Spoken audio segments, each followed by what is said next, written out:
In this tutorial, we're going to be talking about Git and GitHub and looking at some example workflow.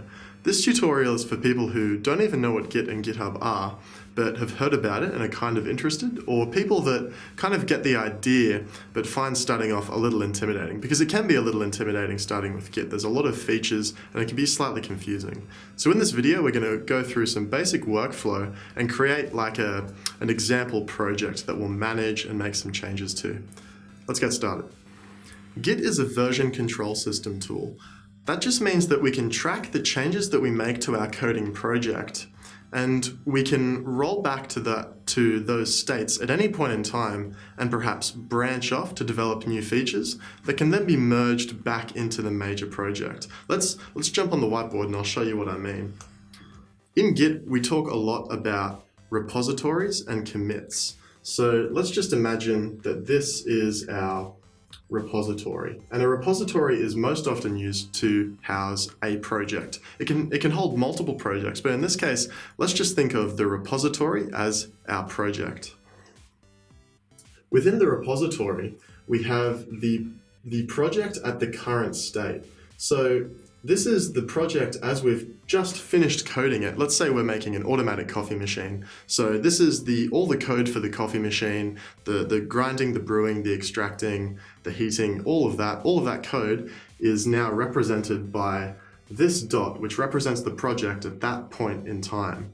Now imagine that we found a bug in our code and we wanted to fix it.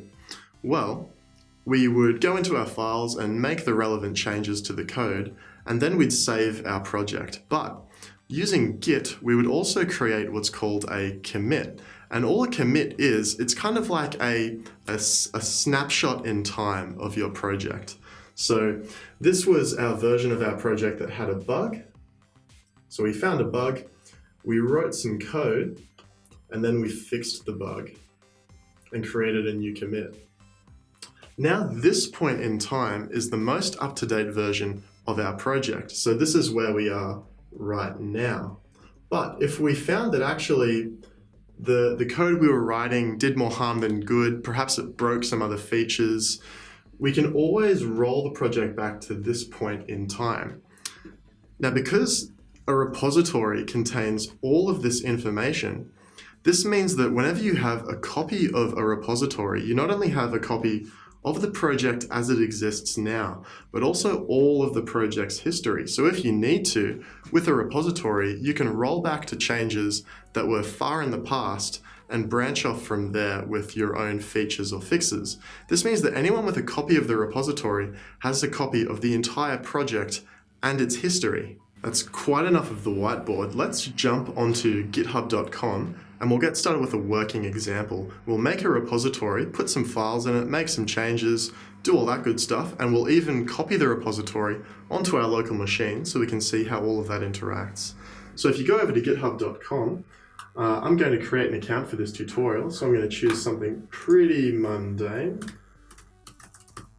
and an email address and a password. Whoops. Okay. So that's as easy as it is signing up for GitHub. GitHub is just a web-based version of this Git control software. So this kind of gives us a pretty looking interface on the web for managing our repository. So welcome to Git. I'm going to use the free plan, which means that my repositories are public. If you want to have a private repository, then there's a monthly fee. So continue through that. This looks like a server. I'm just going to skip this for now. Okay, so I'm signed up for Git. I'm signed up for GitHub, sorry. Here is my GitHub account. And we can see that there is a guide here and we can start a project from this button, but let's just go into our profile and do it from there. So this is my user profile with default profile picture. So I can go to my profile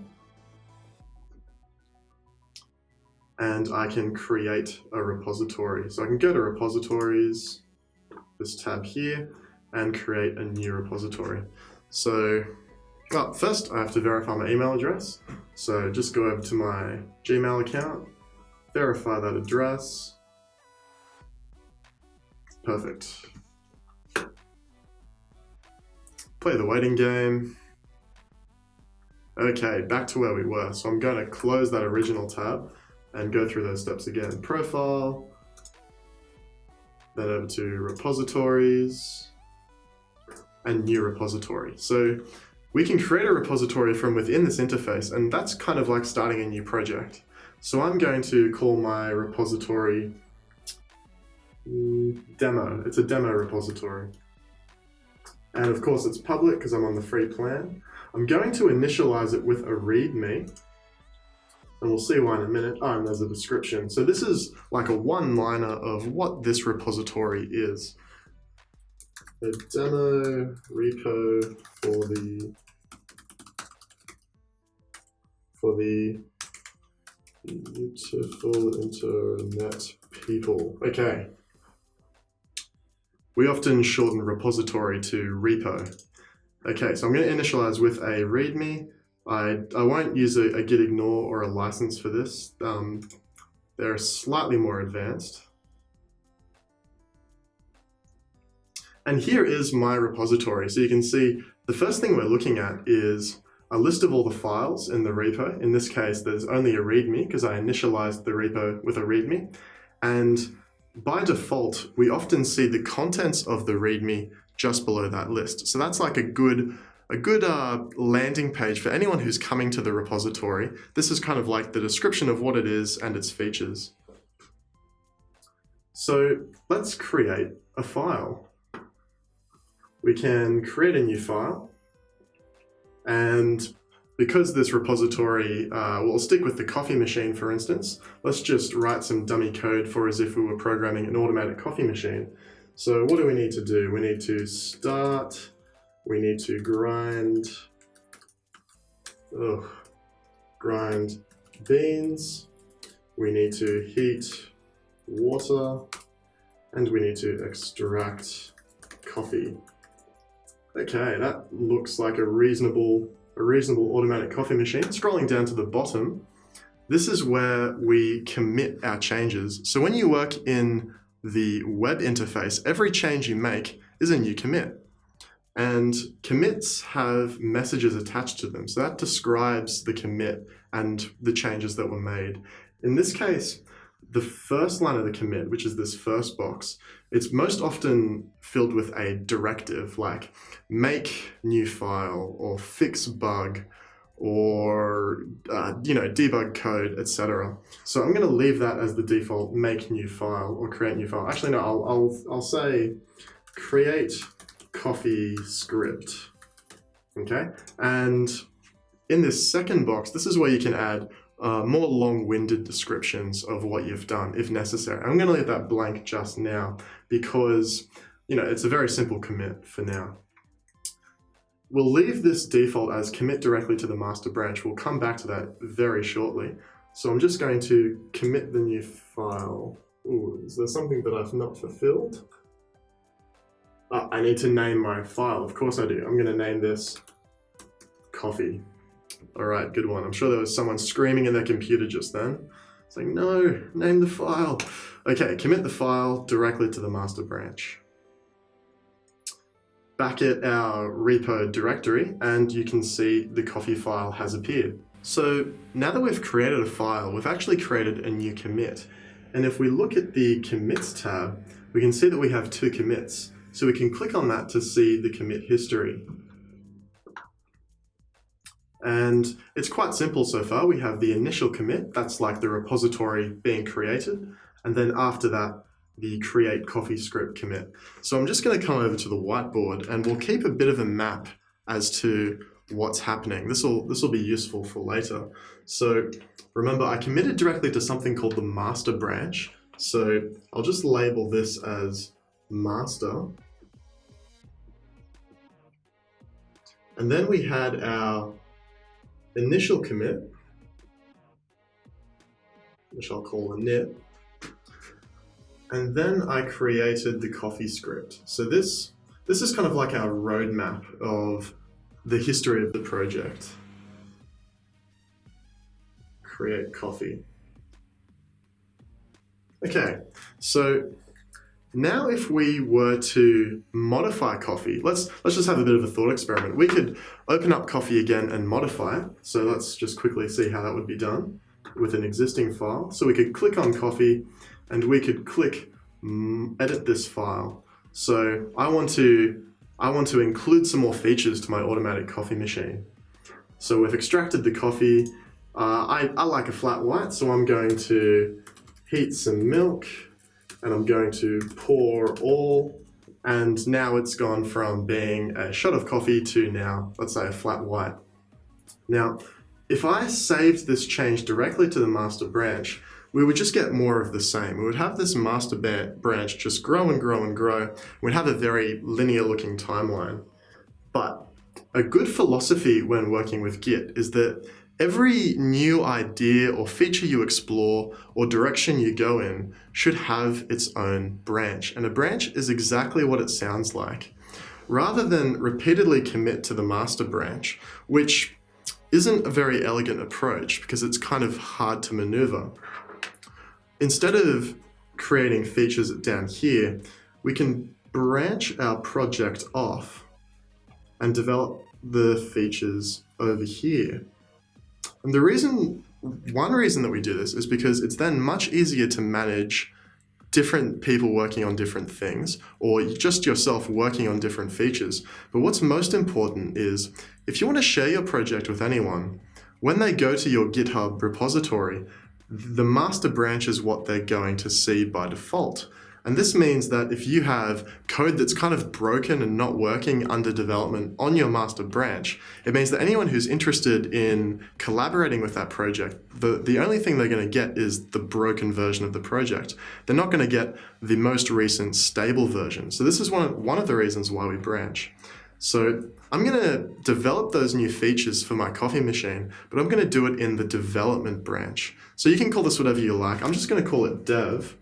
And for simple projects, that's kind of the structure that's a simple structure to use, is master and dev, just so you at least have this sandbox called dev that you can develop new features and changes in, and then roll them into master when they're finished. So let's create this branch. I'm going to go back to the repository. I'm going to abandon my changes. Whoops. I went to my profile, not the repository. And you can see that we have this branch tab here, and we're currently on the master branch. Now we could find other branches, but we can also use this branch to create a new branch. So I'm going to create a branch called dev and create that from master. So now dev and master are essentially at the same point in progress. You can see now that this branch has been, I'm now on the dev branch. So I can go into my coffee script, I can edit it,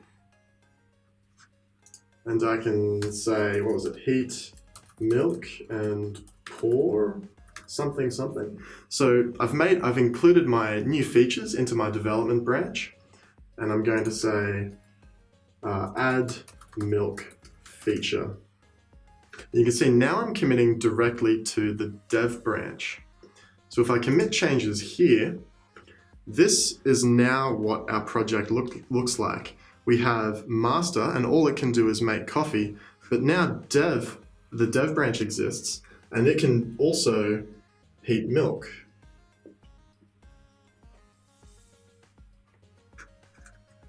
Now we can stay on the dev branch, and we could make commit after commit after commit as we develop and debug our feature until we're really happy that it works well. And then we can roll it back into the master branch so that we can share it with other people. And the way that we do that is with a merge or a pull request. In this case, just going back to the repository, you can see now I'm on branch master. So I've clicked on the repository and I'm back on branch master. This is something that you have to be careful of, but you can see that 1 minute ago, I created a change in dev. Now that I'm happy with, and I could have made many different commits. This doesn't have to be just one. It could go on for a while. But now that I'm happy with the progress in dev, I can now pull it into master using this compare and pull request button here. If you don't have this or you do this at a different time, you can also go up to the pull requests tab and create a new pull request. And a pull request is just an option to essentially pull from one branch into another the new changes. So the base is master, that's what we're pulling the changes into, and we're going to compare with dev. And this comparison that now comes up is a useful little tool. You can see the changes that were made and where they were made. So we have the common text between the two are this grind, heat, and extract, but then you can see this plus symbol has been included for heat, milk, pour, and even this space that's in between, that's even counted as well. So these are the additions that are going to be made when we create that pull request. So yep, I've reviewed those changes and I'm happy that that's what I want to do. So I can create this pull request and I'll leave it as the last commit message.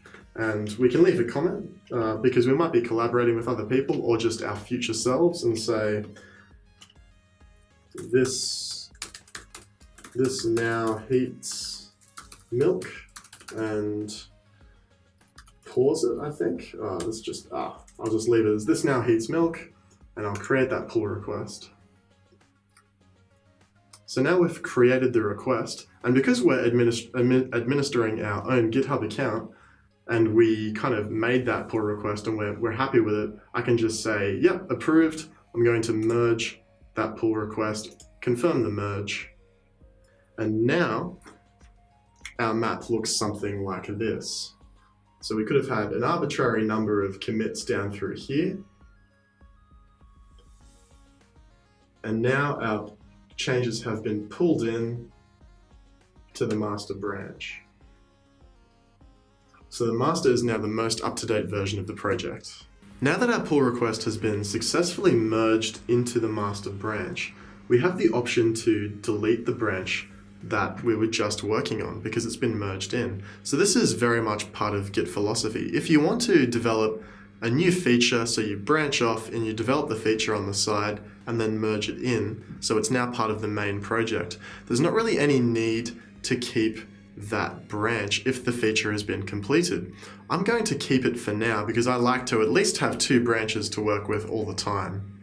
Now it's time to clone our GitHub repository onto our local machine. I'll be using a Raspberry Pi in this tutorial, but you could use any machine that has Git installed already. I'm going to go to my GitHub repository and select this green clone or download button. That'll give me a link that I can copy. And in my terminal, I can execute git clone and then paste that link and execute that. So this is going to clone the entire demo repository into my user's home directory.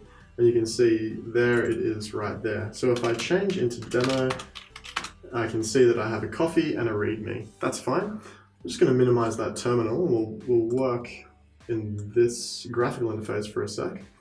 So I can open up demo and I can, before I make any changes, there's a very, very important point to make, and that is, let's just wind things right back a sec. I've just cloned my Git repository into my local machine. I'm just going to clear this.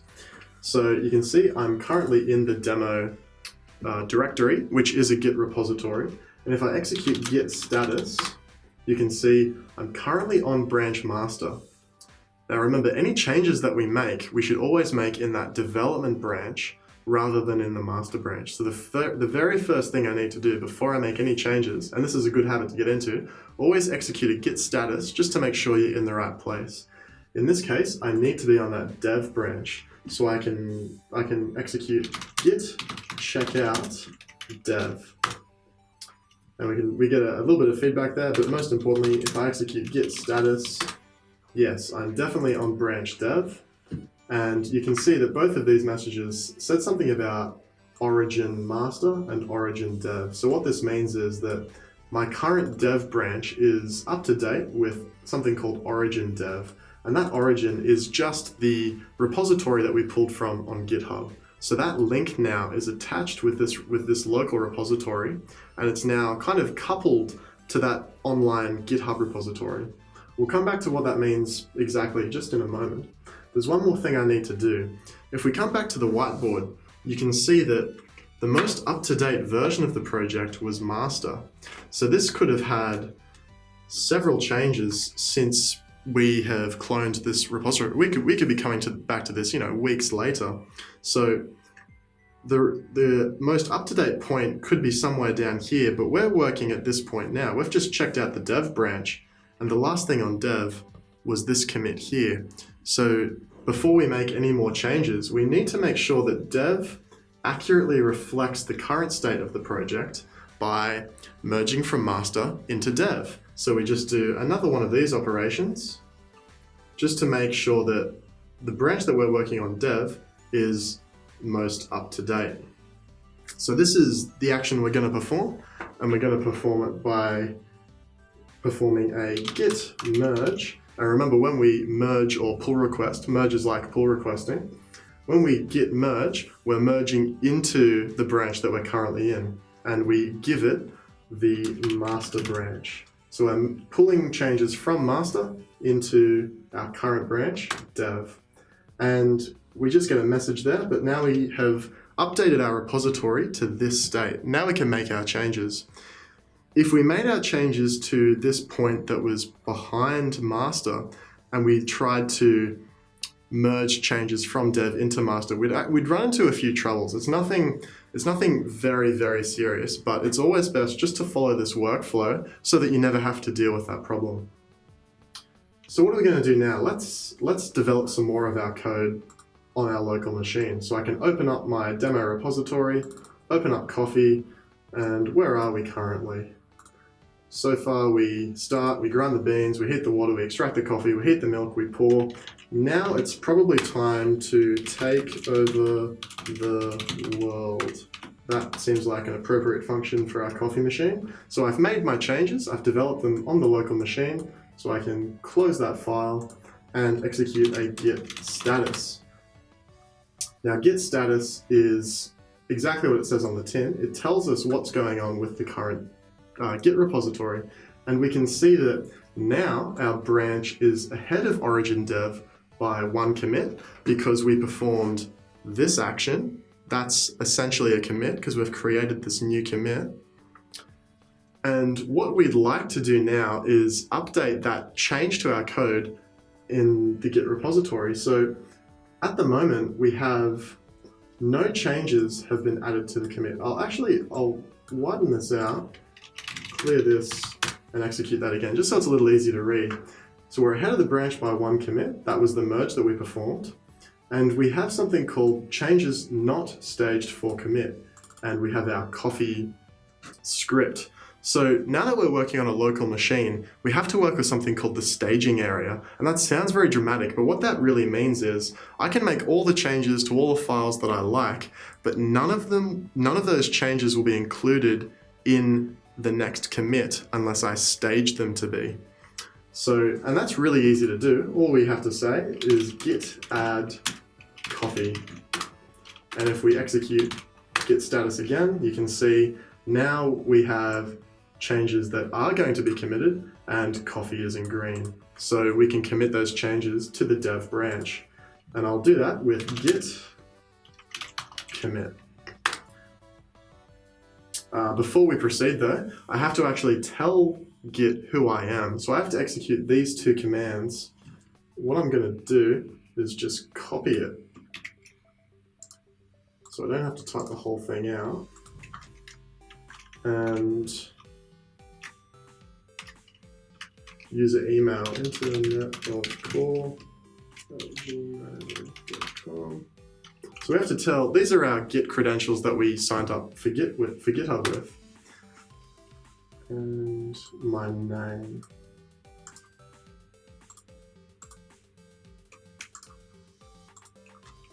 Okay, I'll just say, can't even type my own name. Okay, so just after that little detour, that's just telling Git who we are, because we need to have our credentials so we can actually commit to this repository. Now if I execute git commit, we're dropped into a text editing environment. And this is where we add those commit messages that we did on GitHub. Remember, there were two text boxes. One that was a short message that was something like add takeover world feature. But now we don't have two text boxes. We've only got this one file that we're editing. So the common practice is to add that short commit message on the top line and then put a line in between it and the long-winded description.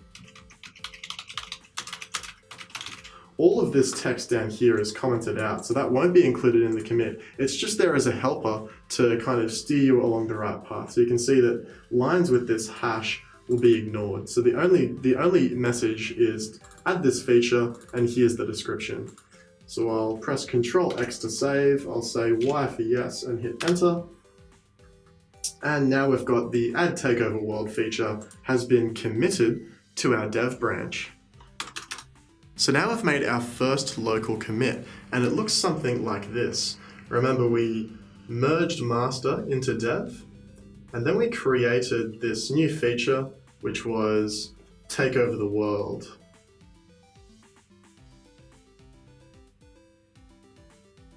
So this is what our local repository looks like with the dev branch and the master branch, but there's just one thing that we haven't quite yet finished yet, and that is, of course, we could roll this change back into master, and we will do that, but our remote repository is still back up here. The remote repository being the repository that's hosted on github.com, it doesn't know anything about the changes that we've made on our local machine.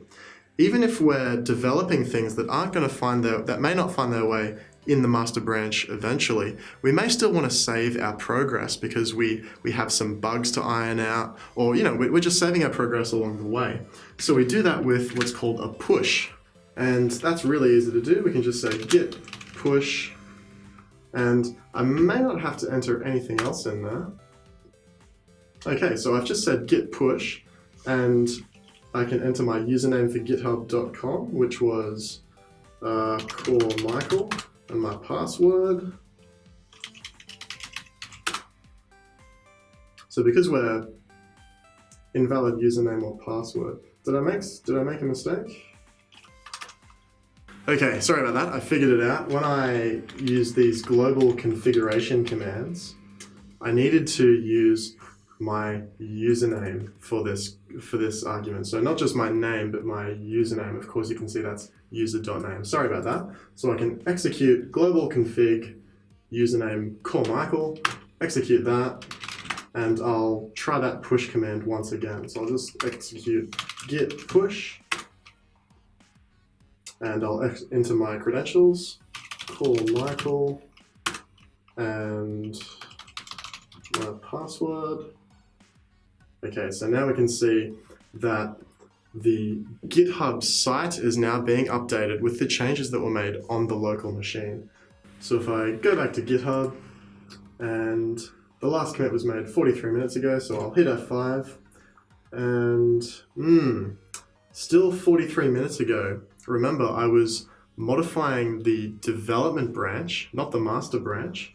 So I have to go over to master branch and select dev. And we can see that the last commit was quite recent. And if I open up Coffee, we can see the commit message. We added the take over the world feature. So our changes have been pushed to the development branch on GitHub. And of course, if we wanted to, we could issue a pull request to move those back over into the master branch. From here, we could do a merge on our local machine and do another push. The options are just with whatever your preference for workflow is. For me though, I'm just going to do the merge on my local machine and then do another push. So I'm just going to execute Git Status, because that's always a good habit to get into. I'm on branch dev, so I want to merge my new features from dev into master, so I can git checkout master, and yeah, we're on the master branch. You can see that it's up to date with origin master because no changes were made to origin master, they were only made to dev. That's what we're doing now, we're updating the master branch. So I can say git merge the development branch into master.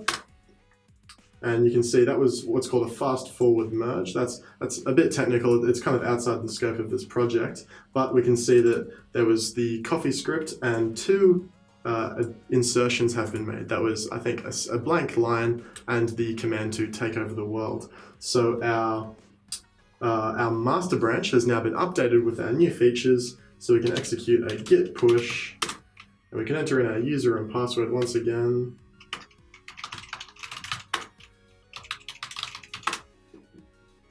And performing that action has merged our new feature into the master branch, and it's also pushed those changes onto github.com. So if we go back to GitHub, we can just click on the demo directory here, and that'll take us, it should take us back to the master branch always. It always takes us to the master branch. And we can see that, maybe I should just need to refresh that. Yeah, so the add take over the world feature is now in the master branch. And the thing that confused me was because the timestamp was for 17 minutes ago. So that timestamp was actually for when I made the changes on my local machine. And that's the timestamp that stays with it forevermore. So even though I only executed the push command just this moment, that commit was made a longer time ago. And so that's shown on GitHub. And that's a basic Git and GitHub workflow. So you can see this model of how we manage our branches is very simple, and that works for small projects. I've included some links in the content for this tutorial to some maybe a little more complex workflows if your projects get a little bit larger or you start collaborating with other people. And of course, this diagram wound up, it was only commit to commit, so it didn't really get that complex, but of course, it stands to reason that there could be any number of commits along these development paths. Like I was saying, you would work on this feature until you were happy with it, and it's at that point that you would merge it into master. So that wraps things up for this tutorial. If you have any questions, we'd love to hear from you on our forum. And if you want to take a closer look at the features that Git has to offer, I'd recommend checking out Daniel Schiffman's Git and GitHub for Poets course on YouTube. I'll see you next time.